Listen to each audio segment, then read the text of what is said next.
සුබ දවසක් කියලා ඔයාලව සාදරයෙන් පිළිගන්නවා මදු ස්වීට් හෝම් YouTube channel එකට. අනිත් ඔයාලා ඉල්ලුවා විදිහටම මම අද ඉඳන් ඔයාලට අවුරුදු කැවිලි හදන විදිය කියලා දෙනවා. ඉතින් මේ තමයි අපේ වීඩියෝ මාලාවේ පළවෙනි වීඩියෝ එක. මේ තියෙන්නේ ගොඩක් ගමේ ගෙවල් වල ගොඩක් ගමේ ගෙවල් වල අපේ අත්තම්මල පවා හදන රුලන් අලුවා. ඉතින් මටත් මතකයි අපේ අත්තම්ම අදටත් හදනවා යා හැම අවුරුද්දටම මේ රුලන් අලුව එක. ඉතින් මට හිතුණා මේක ඔයාලට කියලා දෙන්න ඕන කියලා. මොකද ගොඩක් ගෙවල් මේක හදන නිසා. ඒ වගේම රුලන් අලුව හරිම රසයි. ඉතින් අපි බලමු මේක හදාගන්නේ කොහොමද කියලා. ඉතින් අද අපේ මේ රුලන් අලුවකට මම අරන් තියනවා බැද්දගත්ත රුලන් ග්‍රෑම් 250ක්. ඒ වගේම පොල් ග්‍රෑම් 150ක්. එහෙම නැත්නම් ඔයාලට පුළුවන් මෙතන පොල් බෑවක පොල්. දැන් ඔයාලට පොල් ගන්න බැරි නම් පිටරටක ගෙන්නන්න නම් පුළුවන්. මේ වෙනුවට ඔයාලට ඩෙසිකේටඩ් කොකනට් පාවිච්චි කරන්න. සුදු සීනි හරි දුඹුරු සීනි උනත් කමක් නැහැ. මම මෙතන ග්‍රෑම් 400ක් අරන් තියෙනවා. රසායනික ලුණු බෙදගත්ත කජු ටිකක් අරන් තියෙනවා. වැල්ලා තේ හැන්දක්. ඒ වගේම අමතරව තව රුලන් ටිකක් මේ විදිහට බෙදගෙන තියෙනවා.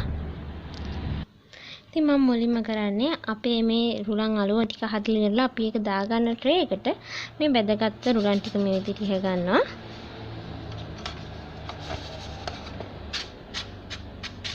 දැන් අපිට තියෙන්නේ අපේ රුලන් අලුව ටික හදාගන්න. ඉතින් මේ විදිහට භාජනයකට අපේ සීනි ටික දාලා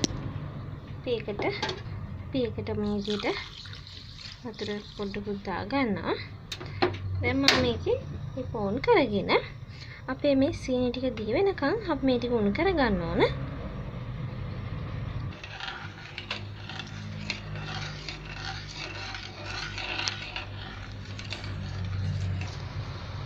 ඉතින් අපේ සීනි දැන් ඔක්කොම ටික දී වෙලා තියෙන්නේ. මේ වෙලාවේදී මම මේකට මේ පොල් ටික එකතු කරගන්නවා.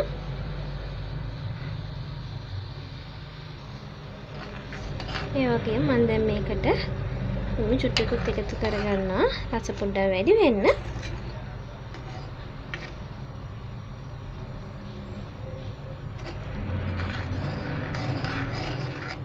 දැන් අපි මේක මේ විදිහට කවලම් කරගන්න ඕන.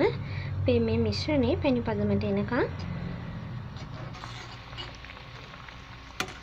ඔයාලට පේනවා ඇති දැන් අපේ මේ පොළ වල තියෙන වතුර ටික මේ පැණියකට එකතු වෙලා මේ ටික හොඳට මේ විදිහට උතුරනවා.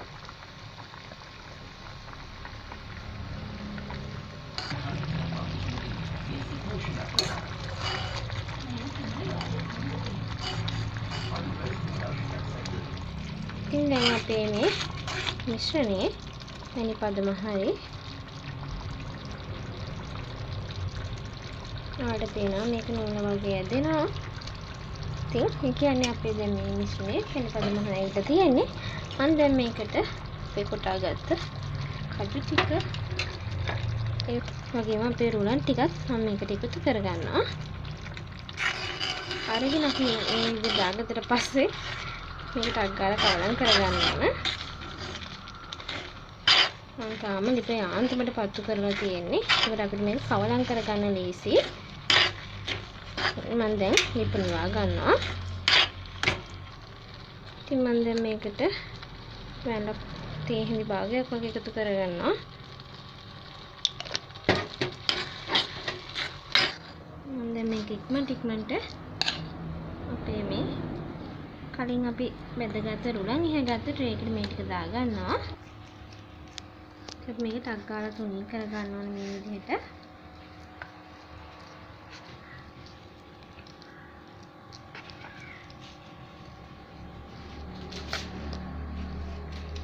ඉතින් අපි දැන් මේකේ රස්නේ පිටින්ම මේ විදිහට අපේ කෑලි ටික අපි මාක් කරගන්න ඕන. මේක නිවුනට පස්සේ කපා ගන්න අමාරුයි. ඉතින් මේ තියෙන අදහස අපි හදාගත්ත අපේ රසම රස රුලන් අලුව ටික. මේක ඇත්තටම පැය 2ක් 3ක් විතර යනකොට මේක හොඳටම හයි වෙනවා. ඊට පස්සේ අපිට පුළුවන් අපේ කෑලි ටික ගලවලා ගන්න. ඉතින් ඔයාලට පුළුවන් මේක ගෙදරදීම හදලා බලන්න. ඇත්තටම ගොඩක් රසයි. මම ඔයාලට මේක කඩලා පෙන්නන්නම්.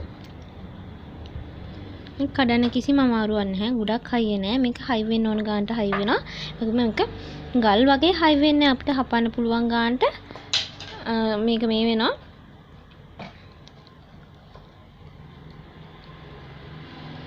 ඇත්තට මේ ගොඩක්ම රසයි. ඉතින් ඔයාලත් මේක ඔයාලගේ අවුරුදු කෑම මේසට හදන්න. එතකොට ගොඩක් කට්ටිය මේකට ආස වෙයි. ඉතින් ඔයාලා මේක හදනකොට මොනවා හරි ප්‍රශ්න ගැටලු ආවොත් ඒක පළවෙනි කමෙන්ට් එකක් විදිහට දාන්න. ඒ වගේම ඔයා මේක හදලා මේකේ රස කොහොමද කියලාත් පළවෙනි කමෙන්ට් එකක් දාගෙන යන්න අමතක කරන්න එපා. ඔයා තාමත් අපේ channel එකට එකතු වෙලා නැත්නම් දැන් පහළ තියෙන subscribe button එක click කරලා ඒ ළඟම තියෙන bell icon එක press කරලා අපිත් එක්ක එකතු වෙන්න. ඔයා මේ වීඩියෝ එකට කැමති නම් පුංචි like එකක් දාන්න, තවත් කෙනෙක්ට බලන්න share කරන්න. අපි ආයිත් මේ වගේ රසමස අවුරුදු කැවිල්ලකින් හමු වෙමු. ඔයාලට සුබම සුබ දවසක්.